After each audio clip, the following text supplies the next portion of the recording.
자, 유전체를 이제 발굴하는 방법이에요. 여러분들이 유전체를 발굴하는 방법.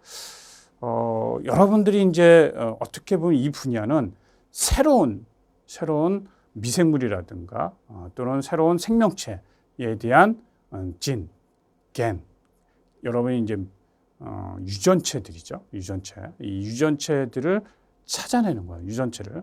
그래서 여러분이 뭐 식물, 어느 산에 들어가서 찾아낸다거나 어디 바다에 가서 찾아낸다거나 그렇죠? 어디 뭐 여러분 우리가 잘 먹는 김치에서 찾아낸다거나 다양한 그렇죠? 우리 사람의 몸속에서 뭐 체변에서 찾아낸다거나 이렇게 다양한 데서 뭐 곤충에서도 찾아낼 수 있겠죠. 그다음에 여러분의 어떤 집에서도 찾아낼 수 있어요. 여러분의 또 화장실 뚜껑에서도 찾아낼 수 있고 뭐 이렇게 굉장히 다양하게 찾아낼 수 있어요. 거기에서 굉장히 우량한 우리에게 도움이 되는 그런 미생물들을 찾아냈어요, 여러분이. 그럼 그걸 찾아낸 것을 가지고 분석을 해야 되겠죠. 얘가 어떤 성질이 있느냐. 화장실에서 예를 들어서 살아있는 것을 딱 봤더니 얘가 뭐예요? 그렇죠. 화장실에서 생존하는 여러 가지 균들을 죽이는 또는 그 균의 저항성이 있는 역할을 가지고 있다. 항균 작용동이 있다. 뭐 이런 것들을 예를 들면 그런 것입니다. 그래서 유전자 발굴은 진 마이닝. 우리가 채굴하죠. 마이닝. 말 그대로 진을 마이닝, 채굴하는 거야. 진을. 어디든 가서 땅도 파보고 토양도 파보고 그다음 바닷속에 들어가서 또 파보고 그렇죠? 그다음에 여러분들이 또 어디에요? 뭐 집 같은 데서도 확인해보고 채굴한다. 마이닝이에요. 그다음에 뭐 상수도, 하수도에 들어갔더니 거기에서 보니까 이 들어온 오염된 그런 물들을 깨끗이 정화하는 여러 가지 미생물이 여기에 있었네, 그렇죠? 오히려 그런 것들이 이제 상하수도에서 찾아낼 수 있는 것, 그런 것을 짚마이닝이에요.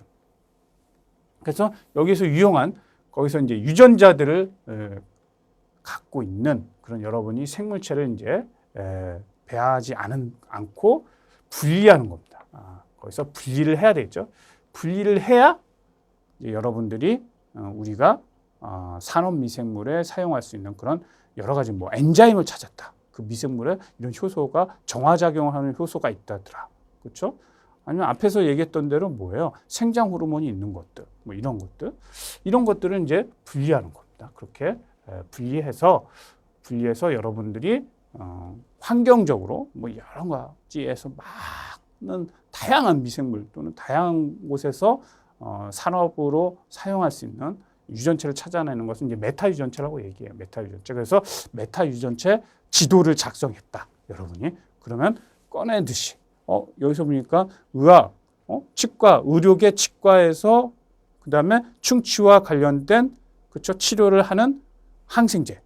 그거는 B-1의 어느 라이브로 칸에서 있다. 그럼 그런 것들이 메타 유전체 라이브러리가 되는 거죠. 그런 것들이. 유전자 발굴이죠. 유전자 발굴에서는 이제 결국은 그런 DNA라든가 또는 RNA를 여러 가지 환경 시료, 아까 얘기했던 대로 뭐 바다 같든 토양이 됐든 이런 환경 시료로부터 찾아내는 거예요. 거기서 분리해서 그래서 결국은 우리가 벡터의 클로닝을 하겠죠. 벡터의 클로닝을 해서 이제 메타 유전체 라이브러리를 작성하는 겁니다. 이 메타 유전체 라이브러리 작성을 하는 것이 여러분에게는 상당히 중요한 작업들입니다. 이 작업을 해놔야 여러분들이 2번, 3번 일을 하지 않고 여기에 있는 그렇죠. 자료들을 가지고 바로바로 우리가 필요할 때마다 실험을 통해서 검증을 해가지고 바로 산업 미생물에 이용할 수 있는 겁니다. 이 메타 유전체 라이브러리를 작성해야 되는 거고 현장에서도 그렇고 핵산은 이제 방출이 됐죠. 하지만 이제 죽은 생물체나 또는 죽지 않은 생물체 여기에서 이제 바로 유전자들, 이런 DNA 이런 것들을 이제 우리가 확인을 해야 된다. 유전자 발굴에서는 가장 중요한 게 이런 환경에서부터 결국은 그런 DNA라든가 RNA를 찾아서 분리하는 거죠. DNA, RNA를 찾아서 분리하는 것이 가장 중요하다는 얘기입니다. 메타 유전체학 결국 이 라이브러리를 만들어야 되는데 여기서 중요한 것은 뭐예요? 오염물질을 분해하는 요소 또는 새로운 앞에서 있죠. 항생제를 만드는 효소 이런 것들을 암호화하는 유전자들을 찾아내고 있는 거야. 그러니까 상하수도 굉장히 더럽죠, 여러분이. 상하수도 같은데 들어와. 근데 거기에 오히려 상하수도에서 생존하는 미생물들 얼마나 들어오면 그 악취가 나고 굉장히 들어온데도 생존하고 있어, 얘네들이. 자, 그러면 거기에 대한 저항성을 가지고 있는 미생물들이죠. 그럼 얘네들은 왜 여기서 생존할 수 있을까? 그렇죠. 이런 악취가 나고 들어온 데서 생존할 수 있는 그런 유전체를 가지고 있는 거야. 자, 그럼 유전 정보를 가지고 있으면 어떻게 돼? 그런 악취라든가 들어온 것, 오염물질을 제거할 수 있는 것, 그렇죠? 제거할 수 있는 효소를 가지고 있을 가능성이 높아요. 그런 거지. 그래서 여러분들이 문제를 해결하려고 할 때, 어떤 문제를 해결하려고 했을 때는 그 해당하는 원인이 되는 발상지에 가서 거기에서 찾아야 돼요. 거기서 찾아야 됩니다. 여러분이 그 어떤 바이러스가 전염이 됐다. 그럼 그런 바이러스가 전염이 된 곳이 예를 들어서 모 아프리카의 어느 지역에서 어느 식물체에서 나왔다라고 하면 그거와 관련된 항체는 바로 그 지역에 가서 찾아야 돼요. 그 지역에 특히 식물에서 찾아야 됩니다. 그 원인이 되었던 곳에서 찾아야 됩니다. 그래서 그런 항원 항체는 같이 있어요. 같이 있다고 여러분 보시면 돼요. 자, 메타 유전체의 대표적인, 그게 절대적인 것은 아니지만 그런 것들을 여러분이 참고하고 있으시라는 얘기입니다. 대표적인 사례는 이 리파제 효소가 대표적인 열 안정성 있는 리파제 효소. 그렇죠?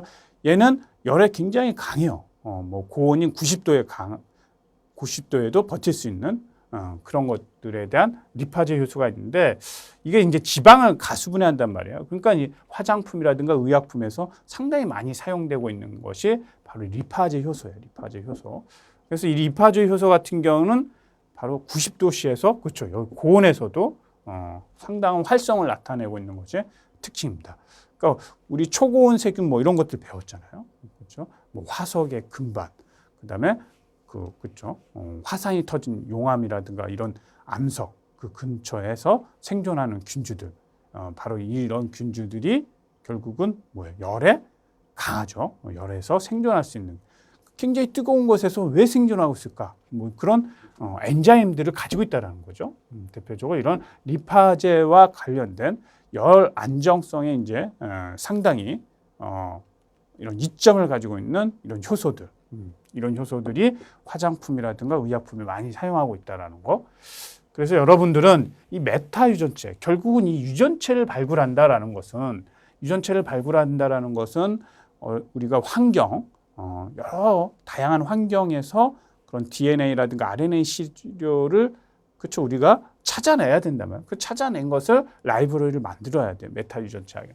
그래서 분리를 먼저 하는 거예요. 우리가 어떤 균주를 키우는 게 아니라 확인을 해야 되니까 분리를 먼저 하고 난 다음에 그것에 대한 정보를 얻으면 어떻게 해요? 메타 유전체학에서 라이브러리에서 정보를 얻으면 그렇죠. 그 다음부터는 그거와 관련돼서 얘가 어디 배지에서 이제 생존한다 그러면 거기서 배지에 생존을 해서 생산을 할 수가 있겠죠. 그런 균주들을.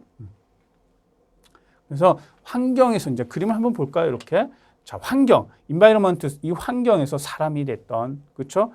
토양이 됐던, 아니면 어느 식물이 됐던, 버섯이 됐던, 곰팡이가 됐던 이런 다양한 곳에서 샘플을 채취하는 거야. 그래서 그 샘플을 채취해서 여러분들이 거기에서 DNA들을 이제 extraction, 추출하는 거죠. 이런 DNA를 추출해가지고 거기에서 이 DNA 추출한 걸 가지고 메타지노믹에 의해서 그렇죠. 클로닝을 해서 벡터에 삽입을 해서 바로 이제 이것을 형질 전환을 시키죠. 형질 전환을 시킨 걸 가지고서 어떻게 돼요? 그렇죠. 오거나이제이션을 하면은 바로 메타지노믹의 DNA 라이브러리가 되는 거예요. 그래서 여러분이 이런 유전체만을 또 발굴하는 것이 재밌다. 나는 이게 맞다. 이거 괜찮은데? 그러면 이제 사람의 몸속, 난 똥에서 어떤 대장에 관련된 미생물을 찾아내는 것이 난 너무 좋다. 그러면 건강한 유아들의 똥들을 수집하는 거예요, 여러분들이. 거기에서 자꾸 여러분 요새 나오는 것 중에 뭐예요? 그렇죠. 이 변과 관련된 똥과 관련된 은행, 뱅크 시스템이 나올 수 있어요. 이미 나왔죠. 그럼 그 똥을 가지고서 거기에서 굉장히 건강한 미생물들이 있는 것들을 파는 거죠. 그 똥 자체를 파는 겁니다. 그럼 그 똥을 팔면 거기에서 이렇게 샘플을 채취해요. DNA 채취해가지고 상당히 건강한 미생물이 나왔다. 거기에서. 그럼 그 건강한 장내 미생물이 나왔으면 건강하지 않은 장내 미생물들, 뭐 저같이 좀 이제 지고 있는 이렇게 이제 저물어가고 있는 저같이 이제 노화된 사람들한테는 장내 미생물이 너무 약해요. 그동안 너무 많은 것, 또 스트레스. 그러니까 몸이 안 좋으니까 그 건강한 장내 미생물을 그렇죠. 이식을 하는 거예요. 이 안에다가. 그러면 뭐예요? 건강해지겠죠. 뭐 그런 시스템에 의해서 이런 유전체 발굴을 하게 되면 그런 식의 치료 시스템이 이제 정착을 하게 되는 거죠. 실질적으로 지금 하고 있는 부분들도 있고 그런 부분들을 얼마나 여러분들이 정확하게 하느냐 또는 효과 있게 하느냐가 바로 이 유전체 발굴 산업에 있어서 특히 이 메타지노믹 DNA 라이브러리를 여러분이 만드는 데 있어서 굉장히 유용한 산업과 또는 연구 과제가 될 수도 있죠. 그래서 여러분들이 이 부분을 꼭 기억을 하시면 될 것 같고 자 메타 유전체학을 설명하죠. 메타 유전체학. 메타 유전체학은 뭐 앞에서 얘기했던 대로 뭡니까? 오염된 물질과 관련된 효소라든가 항생제 관련된 효소라든가 이런 그렇죠? 환경 치료에서 찾아서 그것을 산업화시키는 바로 그런 것들이 이제 메타 유전체학이에요. 메타 유전체학. 지금 여기서 보는 것처럼 이 벡터에 의해서 클로닝을 해가지고 형질 전환을 시켜서 바로 여기서 이제 엔자임을 이제 스크리닝하는 거죠. 스크리닝해서 나오는 것들이 이제 산업화되겠죠. 그게 바로 이제 메타 유전체학의 핵심입니다. 그래서 이 그림 꼭 기억을 해주셨으면 좋겠어요.